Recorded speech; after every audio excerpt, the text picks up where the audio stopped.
Uh, yes. No, I got them in the same place. Good. Oh, hello, folks. Welcome back to Ferox Frank Reviews. And okay, I got a confession to make. I am terribly sorry I haven't actually posted a video within a couple of weeks. It's because of the fact that I been sick and had back pains. Yeah, just got over it and I'm feeling a lot better now. So, what was I going to do next? It, huh, Rambo. It was supposed to be Rambo related, wasn't it? Oh, now I remember. I gotta do the Turkish knockoff of Rambo. Rampage.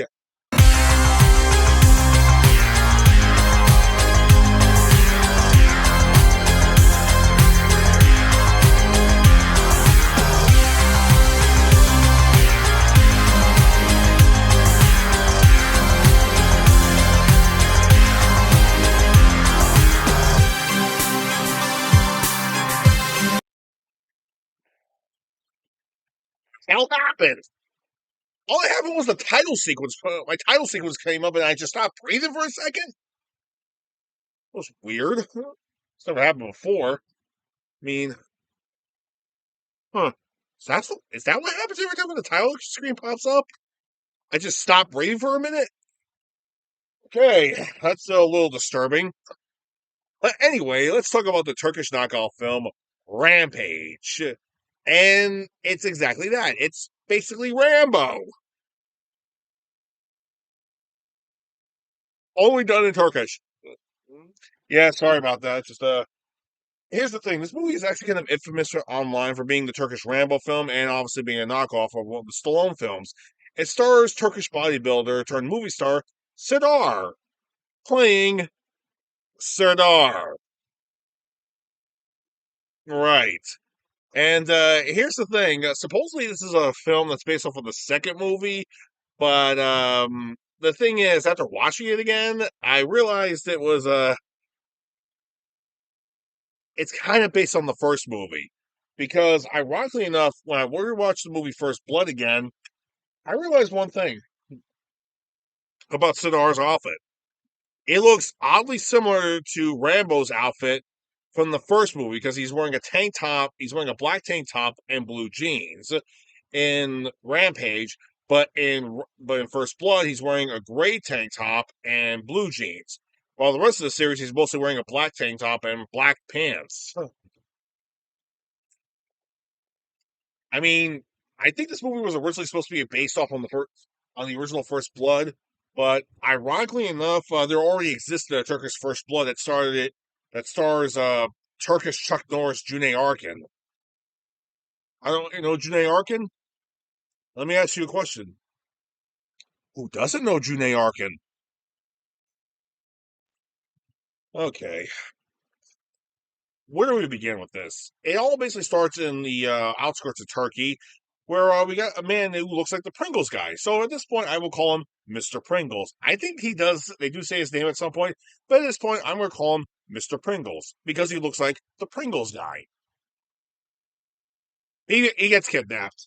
Yeah, he goes to a checkpoint and gets kidnapped, and a couple of the kidnappers actually get assaulted by the Turkish army, and they actually take him away to prison. And we find out from the from the military high command that they're actually looking for mountain bandits. And the two guys they actually apprehended, one of them is actually the younger brother of the bandit leader, one of the main bandit leaders, named Zayat. Hmm, interesting. And ironically, they get put into a cell where our turkey jerky Rambo is. Oh, I'm sorry, Serdar is. I wouldn't be so, I would make a bunch of jokes there, but one of the things that kind of bugs me about this whole scene is every time we go to like the other commander or something, he's always looking at the screen like this when somebody's talking to him.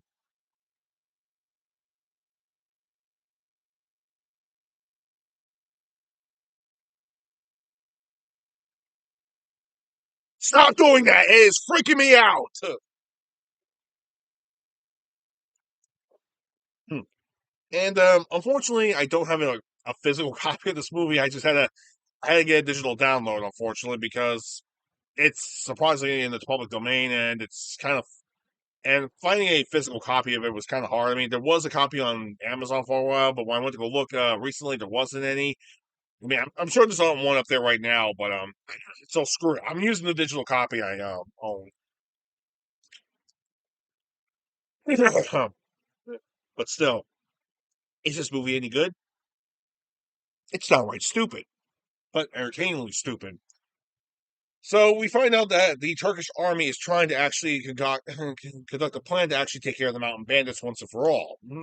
And of course, Sardar actually winds up trying to escape from the prison transport that he's actually in with the two remaining bandits, the younger brother and some random guy. I don't know the guy's name because he's not really important to the plot. In fact, they kill him off later on, like not even 5 minutes later. And of course, they actually do wind up escaping from the prison convoy with Sadar killing a couple of people in the most ridiculous death scenes I've seen so far. I mean, we're talking about like, hey, what's going on in there? Bang!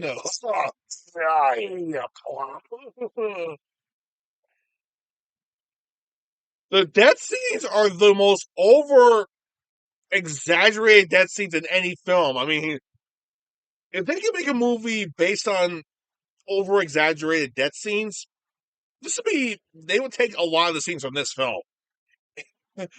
Also, half of them are the most flamboyant I've ever seen ever. They're flat out hilarious. Like the one I just did. I swear to God, I can actually make a demo reel based on the whole thing. The guy, especially the guy, just yells like, "Hey!" But it's just so funny the way he says it, though. It's like cartoonish how he dies. Uh. I mean, I would make a little Richard joke there, but out of respect, I'm not going to make a little Richard joke. Anyways, so they escape. Rambo's Star's got a chain. They actually make their way to a hut with a guy, with a old man and his granddaughter. Who owns this girl? Girl. Why? They never gave us a name. So just girl. Yeah. They're waiting for her father, and the grandfather says he's never going to show up, and he shows up. And some more bandits show up, and it turns out they're actually a rival bandit gang from another bandit leader called Yuckup. Yeah, Yuckup. Why Yuckup? Because he's a fuck up. Yuckup the fuck up. I'm sorry, I just a little wordplay. I just want to get that out of the way.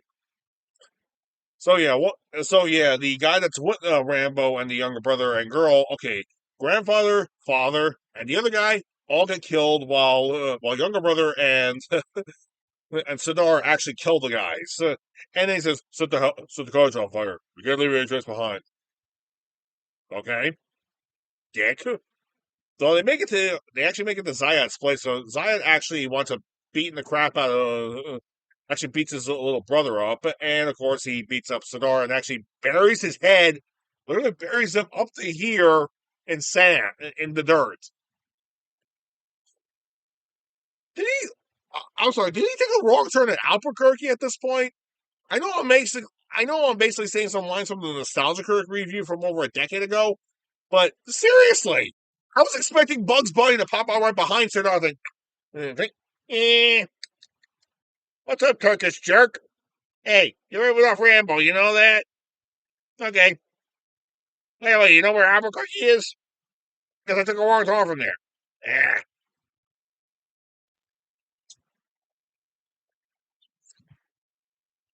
gotta stay hydrated. Gotta stay hydrated. So anyway, the Pringles guy actually had somebody trying to help him get out. He gets executed immediately. But by Zion. Anyway, Pringles guy actually is, and it turns out that Pringles guy may know something that we don't know. And apparently, Pringles guy actually can tell him he has a lot of money, but unfortunately, he needs to talk to Yuckup because he's the one who's holding all the money that he actually happens to own. But only a great warrior can actually get Yuckup. Hmm. Yeah. So what does Zion do? Who's a great warrior? Oh, Siddharth's still out there.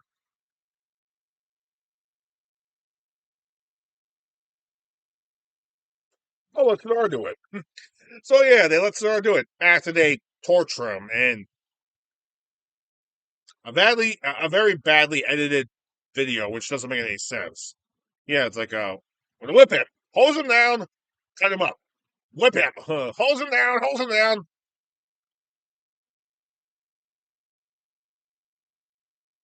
Who's doing the film editing here? So yeah, for help for for his gratitude, Zayat actually gives girl to Mr. Pringles, but Mr. Pringles actually lets her go. You know, he actually helps her escape. And I should have mentioned earlier that while it was in, Zayat was trying to get Sidar to actually talk and tell him who he was working for. They try to torture girl by just slightly ripping her clothes and tugging her arms, and she's like, and even halfway through, she stopped screaming. She was exhausted. Like, yeah, I mean, I'm not gonna be an asshole here, but pretty sure there was a few other things you could have done, like I don't know, take a knife out, maybe cut her skin. I mean, I'm not really into sexual assault here, but that was kind of an option. But consider what you guys were doing. I mean, that was kind of optional there, but just saying, you could have done that, but you didn't.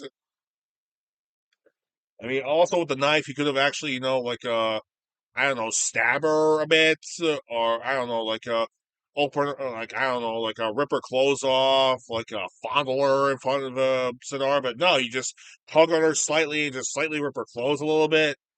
That was it. That was that was pathetic. I mean, wait a second. Wait a second. You also had whips and a hose, right? Why not use the hose on her? I don't know, do some waterboarding or something, or use the whip and just whip her. Or here's an idea: just rip her clothes off on the back area and just whip her bare skin on her back. I mean, hello, you guys are supposed to be bad guys. You're doing a really terrible job at this. I mean, I'm a film critic and I loathe bad guys, and yet I'm actually coming up with better suggestions what the bad guys could have done. The fuck? All right, so basically, Sidar meets up a girl. They actually they find another hut, which of course gets assaulted by other bandits. This time, they're actually from Yakup's team. And of course, we get the most ridiculous fight scene ever imagined, where Sidar actually kills the bandits and saves the family. And I should mention, I think some of the dubbing was done by some of the people who done the Monty Python stuff. Because seriously, I know this is a spam joke there, but I'm not going to touch that. Anyway, younger brother gets tasked by Zayat to actually to actually go get Yakup after Sidar actually gets him. That's the only way he can actually forgive his brother. You're an asshole, Zayat. You're an asshole. So anyway, after meaningless running around, a useless truck sequence that was pointless, a useless flashback sequence that was probably from Sonar's PTSD, which absolutely makes no sense. Useless bantering. They make it to Yakup's place. Where Sonar goes full commando and kills all of Yakup's men and actually sneaks into the building and captures Yakup. Great. Great warrior, huh? Why do we get the feeling the angry video game nerd could have easily done this? Just saying. Anyway, they make it. Anyway, they make it all the way back to halfway through, and they see well, a couple of dead guys, and one of them has to be younger brother. But psych, he's alive, and one of the goons actually wants a shooting girl, and of course, well, obviously Sidar kills that guy relatively easily, and we have a fight scene with younger brother and Sidar, which is I'm gonna say the room level of hand to hand of martial arts combat sequence. It looks ridiculous. It's a stupid one-sided fight. Even like there's actually a scene where the guy's just doing the karate style punching, like and Sidar's taking it and just like okay, that's enough. It's just mostly a bad hand-to-hand combat with aerobics abilities, and eventually the guy winds up dying. Um, I would make a bunch of Street Fighter references, but I really hate Street Fighter. So I'm gonna say Sador wins. Brutality. Yeah, I'll just make a Mortal Kombat reference because I'm more of a Mortal Kombat fan. Speaking of which, can we please get Mortal Kombat versus Street Fighter? That's the one game everybody wants. Fucking idiots. Unfortunately, Girl doesn't actually make it, so Sidar actually buries her. He brings Jacob all the way back to Zayat's camp, and of course, Zayat actually immediately has him arrested and tossed in jail because he killed his brother. And Zayat really doesn't give a shit about his brother. Zayat, here's the thing. You sent your brother to kill a man who's probably in the Turkish army and possibly also has special forces combat training. And you sent him to kill that guy who had all that training. You, my friend, are a fucking moron. You are a moron. Top notch moron. Anyway, there's some banter. While Sadar gets locked up, a lot of the people he actually helped earlier are actually imprisoned and right in the cell next door to him. Anyway, it turns out that there's after some bantering between Zayat and Yakub, there's actually a bit of a problem. It turns out that Yakub doesn't even actually have the money. His insurance guy does, which is the Pringles guy. But surprise, the Pringles guy was a double agent working for the Turkish government, and he's a mole for the Turkish government. He and Sardar were working together. Wow, didn't see that coming. Pringles guy starts to shoot out. Anyway, our freaking Rambo wannabe Sardar breaks out, and well, he gets a rocket launcher and starts killing a lot of the bad guys. And the dumbest way I've ever seen. I mean, here's something that's kind of interesting. The original the VHS and the original movie poster of Rambo, and I think I have it up here. Actually, yeah, right there, the Drew Struzan 80s thing right there. Even though it's in dark, there's actually an image of Rambo holding a machine gun there. There's actually some other promotional images of him holding an RPG. But here's the thing. Sadar is using the RPG rather than the machine gun.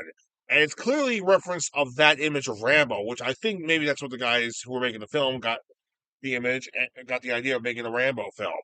All right. And here's the thing: an RPG is basically is actually designed to actually have a cylinder, well, like the vortex cylinder itself, which is the explosive, and a long stick to actually go into the launcher of the RPG. All right, it's a Soviet issued RPG, and it's the most common RPG you can ever find in GTA games, of course, and in most video games. All right, and it's one that's also used mainly a lot in military movies from this time period. Want to know what the missile? Want to know what the rockets look like? It's just a head, no stick. Yeah, and what does he do? He just pops it on like a tick. And how they fire? Boom! They just pop off. It's such a bad effect. It's not even. It's so horrible. It's worth explaining. What made you think this was going to work? Really? What made you think this was going to work? This is such a horrible effect, and yet it fucking works. It's such a bad effect. It's hilarious. So yeah, yeah. So yeah, at some point, Jacob gets actually shot, and he gets detained by the Pringles guy.